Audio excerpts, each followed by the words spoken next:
Ouais, Declan Rice. Comment commencer cette vidéo sans dire le nom de ce sorcier? Declan Rice, les amis. On a un Liga là-bas, on passe notre temps à regarder les matchs du Real Madrid, du Barça. Et nous, dans nos têtes, on se dit que le Real Madrid et le Barça, voilà, c'est les deux meilleurs clubs. Collectivement, individuellement parlant, c'est les deux meilleurs clubs au monde. Mais les amis, il faut aller faire un tour en première ligue maintenant. Il faut aller faire un tour là-bas parce que ce que j'ai vu aujourd'hui avec Arsenal là, c'est pas possible. La puissance collective d'Arsenal, les amis, m'a impressionné ce soir. Franchement, je m'y attendais pas du tout. On les a trop sous-estimés. Avant ce match-là, tout ce que moi je savais d'Arsenal, c'était leur classement en première ligue et que sur coup de pied arrêté, les amis, ils sont dangereux. Mais Thibaut Courtois, hier en conférence de presse avec Carlo Ancelotti, il nous a rassuré. Il a dit que le Real Madrid, on est conscient, voilà, des points forts d'Arsenal. On sait très bien qu'ils sont forts sur coup de pied arrêté et que nous, notre point faible, c'est les coups de pied arrêtés. On a travaillé ça à l'entraînement. Moi, j'étais là dans mon canapé. J'étais tout fier de mon équipe. Je me suis dit, enfin, là, le Real Madrid, on a compris c'est quoi nos lacunes. Le jour, j'y arrive aujourd'hui et on se fait torcher dans le même exercice, mais pas la même question. Donc, nous, à l'entraînement, on a révisé les corners et le jour du contrôle, on nous met coup franc. Vraiment, Arsenal, vous êtes mauvais. Franchement, vous êtes mauvais. Et c'est très bien pour le Real Madrid. Comme ça, au moins, on prend conscience des choses. Parce que le Real Madrid, ces derniers temps, j'avais l'impression qu'on était trop accroché à cette idée que le Real Madrid, voilà, peu importe l'équipe en face,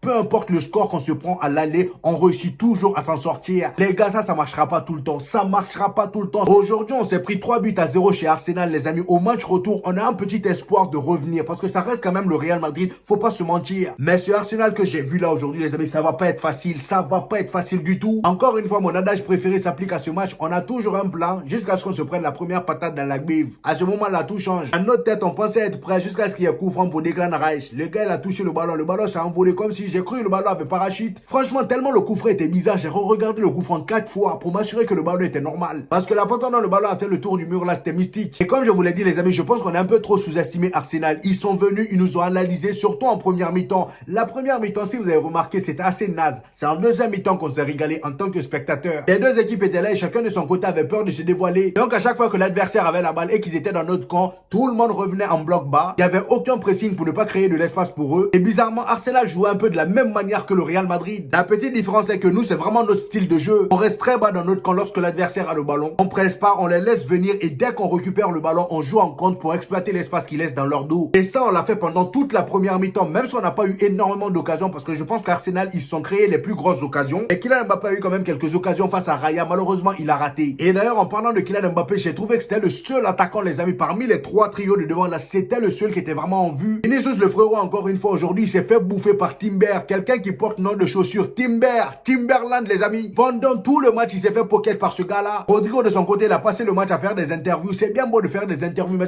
voilà, nous, on a besoin que vous marquiez un peu. Il y en a qui diront que l'arrivée de Kylian Mbappé a déséquilibré l'équipe, ça a déséquilibré, voilà, notre jeu offensif. C'est vrai, les amis, je dis pas le contraire. Mais si collectivement, ça marche pas, individuellement, j'ai envie de voir des choses. Et c'est exactement ce que j'ai pas vu aujourd'hui, les amis. Kylian Mbappé, en première mi-temps, il se la donnait, mais en deuxième mi-temps, lui aussi, il a disparu. Rodrigo, lui, pendant tout le match, il était fantomatique. Carrément, il est sorti. Comment vous voulez qu'on aille loin avec ça, les amis? Quand on dit que le Real Madrid, si on tient jusqu'à maintenant, c'est parce que nos individualités nous aident de temps en temps. Surtout Kylian Mbappé, depuis qu'il est venu, c'est lui qui enchaîne le plus de buts. Mais le problème, c'est que les amis, on est dans un sport qui s'appelle le football. Les individualités, ça fait pas tout. On a besoin de collectif. Et ça, Carlo Ancelotti, il nous aide pas à faire ça. Avec l'arrivée de Kylian Mbappé, les amis, on a perdu toutes les connexions qu'on avait la saison dernière. Au moins, la saison dernière, même si oui, il y avait beaucoup d'individualités, mais collectivement parlant, voilà, il y avait quand même quelque chose de potable. L'arrivée de Jude Bellingham a fait énormément de bien. C'est quelqu'un de très collectif, donc son arrivée n'a pas dérangé grand chose. Mais Kylian Mbappé, avec son arrivée, c'est vrai qu'il marque beaucoup en Liga. Il n'y a pas de souci. Mais le fait est qu'on perd toutes les connexions qu'on avait avant. Entre lui et Vinicius, c'est pas trop ça. Même si oui, dans les conférences de presse, il nous dit que ouais, il se voit pas jouer sans Vinicius. Mais les amis, sur le terrain, on peut pas cacher ce genre de choses-là. Que ce soit la connexion Bellingham-Kylian Mbappé, je l'ai pas vu aujourd'hui. Rodrigo-Kylian Mbappé, je l'ai pas vu aujourd'hui. Et pourtant, d'habitude, c'est le Dieu qui s'en sort le mieux. Mais aujourd'hui, la connexion n'a pas existé. Cependant, malgré tout ça, faut quand même reconnaître que la défense d'Arsenal a été au rendez-vous. Saliba, c'est un monstre. Heureusement que l'autre Gabriel n'était pas là. Sinon,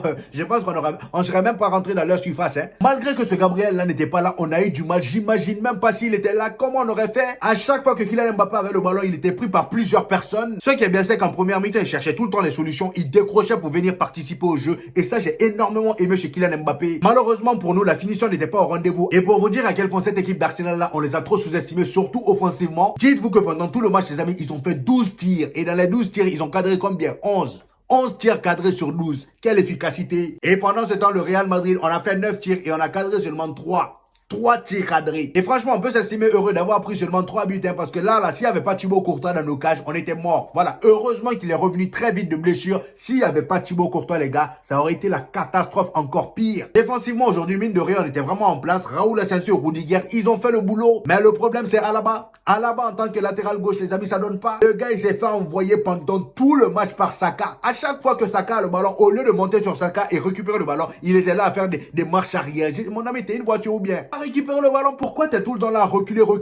C'est à cause de toutes ces reculades là que Saka, à chaque fois qu'il prenait le ballon, c'était pour faire des centres. Et heureusement pour nous qu'à chaque fois que Saka faisait des centres, il n'y avait personne pour reprendre. Valverde de l'autre côté, il était très combatif aujourd'hui. Il a fait ce qu'il avait à faire. On peut pas lui en demander trop, les amis. Il nous a bien dépanné. Et pour revenir sur Thibaut Courtois, les amis, combien d'arrêts nous a fait aujourd'hui? Thibaut Courtois dans ce genre de match là, il est toujours irréprochable. Et ça, c'était jusqu'à ce qu'il rencontre le chemin de Declan Rice. Je sais pas d'où il sort ce gars là. J'entendais parler de lui tout le temps. Je regardais ses matchs souvent, mais j'ai jamais su que ses pieds étaient comme ça. Il va falloir faire des analyses approfondies sur ses pieds parce que les coups francs que j'ai vus aujourd'hui là, les amis, j'ai vu plusieurs vidéos d'anciens tireurs de coups francs, des Juninho, des Roberto Carlos, des David Beckham. Rares sont les fois, les amis, où j'ai vu des précisions aussi chirurgicales. Déjà sur son premier coup franc, vous-même, vous avez vu comment le ballon a contourné le mur, c'est pas possible. Il a tiré au côté opposé de Thibaut Courtois. J'ai vu mon gardien se détendre, mais c'était impossible d'arrêter ce ballon-là. Tellement le gars s'est étiré pour arrêter le coup franc là. Quand il s'est relevé pour s'arrêter, il avait pris en taille. Donc là, sur ce coup franc là, je me suis dit, bon, c'est sur le côté opposé de Thibaut Courtois, donc il pouvait rien faire. Deuxième coup franc arrive, même pas 10 minutes après. Et Declan Rice se fout là, il fait quoi? Il tire là où Thibaut Courtois a arrêté. Il a choisi le même côté, il a enroulé le ballon d'une manière, les amis. Non mais c'est trop, les amis. La finesse technique de son pied. Le gars, il a visé l'angle du poteau. Pour arrêter ce coup franc là, fallait être collé sur le poteau, hein. C'est vraiment un monstre, les amis. Franchement, Declan Rice, je pense qu'au match retour, on va éviter les fautes bêtes devant. Même les fautes intelligentes, on va éviter devant la surface. Parce que Declan Rice, ce qu'il nous a montré aujourd'hui là, je pense que ça va tourner dans nos têtes pendant toute la nuit. Et le problème avec ce genre de joueur là, les amis, c'est que tu peux même pas t'entraîner pour éviter ça. La seule solution, c'est d'éviter les fautes. Comment tu veux t'entraîner à ce genre de truc? Le gars, même là où le gardien a arrêté, il tire, ça rentre. Tu veux t'entraîner comment? Non, franchement, Arsenal, vous m'avez choqué. Je m'attendais vraiment pas à ça. J'ai été impressionné par votre jeu, la manière dont vous êtes soudés, les déplacements, le déclin taré de Rice là. Et pour le match retour, je conseille au Real Madrid, je conseille à Florentino Pérez. J'essaie que d'habitude, quand on ferme notre stade là, ça perturbe un peu l'adversaire. Mais cette fois-ci là, il faut pas seulement se contenter à fermer le stade. Faut fermer même les portes, qu'il y ait une chaleur monumentale. Comme ça, les adversaires, ils viennent sur le terrain dès une minute, ils sont tous KO. Mais pour ça, il va falloir entraîner nos propres joueurs. Parce que là, le match retour, je le sens pas. Ça reste quand même le Real Madrid, il y a toujours un petit espoir. Ils ont vraiment été intelligents, les amis. Ils sont venus en première mi-temps, ils nous ont endormis, ils ont analysé notre façon de jouer. En deuxième mi-temps, ils sont venus, ils ont dit, bon, eux là, finalement, ils sont vraiment pas terribles. C'est là, ils ont commencé à jouer. Et dès qu'ils ont commencé à jouer, on a vu, hein. Et clairement, on peut dire que l'élève a battu le maître aujourd'hui parce que Arteta, lors de sa conférence de presse, il faisait l'éloge de Carlo Ancelotti. Oh, en gros, c'est son idole entre guillemets. Il n'a pas dit, voilà, mot pour mot. Et de ce qu'il nous a fait comprendre, c'est que Carlo Ancelotti vraiment est une inspiration pour lui. Et aujourd'hui, il a montré au monde entier qu'il n'a rien à envier à Carlo Ancelotti. Après, faut pas trop vite parler. Le match retour est à venir. Et j'aimerais un peu parler de Camavinga, les amis, qui a pris un carton rouge. Camavinga, les gars, franchement, son match, je suis un peu mitigé. Il a sorti un gros match, ça, y a pas de souci. J'ai trouvé qu'il a fait beaucoup de récupération. En première mi-temps, il était bouillant. En deuxième mi-temps aussi. Mais le problème avec lui, c'est qu'il fait trop, il a trop de déchets. Et il fait des matchs comme ça, il y a toujours un truc pour venir tout gâcher. Combien de fois il nous a foutu dans la merde, ce gars-là? Que ce soit en Ligue des Champions ou Liga, à chaque fois, il fait un truc qui vient tout niquer. Aujourd'hui, malgré que j'ai trouvé qu'il faisait un bon match, son carton rouge est venu tout gâter. Et heureusement que c'est lui qui prend le carton rouge parce qu'il y avait plein de joueurs, les amis du Real Madrid, qui étaient sous la menace d'un carton rouge. Rudiger, Vinicius, Luka Modric, Endrick et Lucas Vazquez. S'ils prenaient un jaune aujourd'hui, c'était terminé. Au match retour, ils seraient pas là. Déjà qu'offensivement, on est en difficulté. Imaginez si Vinicius prenait un carton rouge. Ça aurait été cuit. Jude Bellingham, quant à lui, je l'ai pas trouvé exceptionnel, hein. Depuis la saison dernière, j'ai l'impression de voir une autre version de lui. Voilà, il n'est plus si impactant que ça. C'est vrai que dans les courses, dans les récupérations, il est toujours important, c'est vrai. Là, il n'y a pas de souci. C'est Jude Bellingham, voilà, peu importe son niveau, il aura toujours ce truc-là. Mais là, aujourd'hui, j'ai pas trouvé ce Jude Bellingham qui changeait tout le temps la donne. Luka Modric, 70 ans, encore titulaire au Real Madrid. Je ne dis pas que son match était catastrophique, mais encore une fois, voilà, c'était pas terrible. Vivement le retour de Dani Ceballos parce que depuis qu'on a perdu Toni Kroos, les amis, au milieu, là, vraiment, on se cherche. Avec Dani Ceballos, au moins, on commençait à combler ce manque de Toni Kroos. Mais lui aussi, il s'est blessé. En fait, là même, t'as l'impression qu'au Real Madrid, à tous les postes, il y a un problème. Défensivement, on souffre avec nos latéraux. Au milieu, depuis le départ de Toni Kroos, c'est la Hesse. Offensivement, il n'y a aucune connexion entre nos joueurs. Et l'entraîneur ne trouve pas de solution pour ressouder tout ça. Après, on peut pas en vouloir à Carlo Ancelotti aussi. À tout ça, c'est Florentino Pérez le problème. Bref, en tout cas, moi, je garde toujours espoir pour le match retour. Ça reste le Real Madrid. On est le Real Madrid, les amis. Au retour, ça se trouve, on va gagner 4-0, on sait pas. Donc voilà, les amis, c'était mon avis sur ce match. Dites-moi en commentaire ce que vous en avez pensé. J'hésiterai pas à vous reprendre comme d'habitude. N'oubliez pas le petit pouce bleu qui fait toujours plaisir, les gars. Ça aide au référencement. lancement. Pour ceux qui viennent de découvrir cette chaîne, les amis, ici on fait des vidéos débriefs des matchs du FC Barcelone et du Real Madrid. Et quand il n'y a pas de match, on fait des vidéos actualités. Donc abonnez-vous pour ne rien rater. Et on se dit au prochain épisode, les gars. Peace!